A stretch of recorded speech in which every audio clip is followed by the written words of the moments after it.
नमस्कार. आज आपण बनवणार आहोत दही पोहे, ते पण एकदम सोप्या पद्धतीने आणि घरी असलेल्या साहित्यामध्ये. आता एका भांड्यामध्ये 1 वाटी पोहे घेऊन स्वच्छ धुवून घ्यायचे आहेत. धुवून घेतलेले पोहे साईडला ठेवून द्यायचे. त्यानंतर आता आपण फोडणीची तयारी करून घेऊया.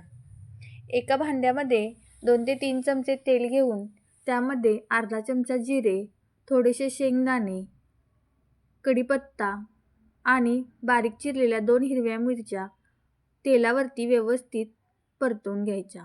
फोडणी व्यवस्थित तयार झाली की गार होण्यासाठी फोडणी साईडला ठेवून द्यायची. ह्यामध्ये तुम्ही हळदसुद्धा वापरू शकता तुम्हाला हवी असेल तर. फोडणी गार होण्यासाठी साईडला ठेवून दिली.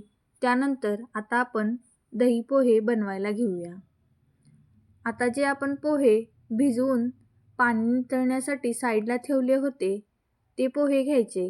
त्यामध्ये बारीक चिरलेली काकडी, बारीक चिरलेला कांदा, चवीपुरता मीठ आणि चिमूटभर साखर टाकून घ्यायची. हे सर्व मिश्रण व्यवस्थित पोह्यांमध्ये मिक्स करून घ्यायचं आणि अर्धी वाटी दही टाकून पुन्हा एकदा मिश्रण व्यवस्थित मिक्स करून घ्यायचं. त्यानंतर जी आपण फोडणी गार होण्यासाठी ठेवली होती ती सुद्धा मिक्स केलेल्या पोह्यांमध्ये ओतून घ्यायची आणि पुन्हा एकदा पोहे व्यवस्थित मिक्स करून घ्यायचे. तुम्हाला हवं असेल तर डाळिंबसुद्धा ह्यामध्ये वापरू शकता. छान असे दही पोहे खाण्यासाठी तयार झालेले आहेत. पहिल्यांदाच बनवले होते पण सर्वांना खूपच आवडले. कांदे पोहेला ऑप्शन म्हणून हे दही पोहे तुम्ही नक्की ट्राय करून बघा. तुम्ही सुद्धा अशा नवनवीन रेसिपीज घरी ट्राय करता का?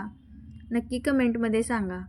व्हिडिओ आवडला असल्यास व्हिडिओला नक्कीच लाईक करा आणि सबस्क्राईब करायला विसरू नका. धन्यवाद.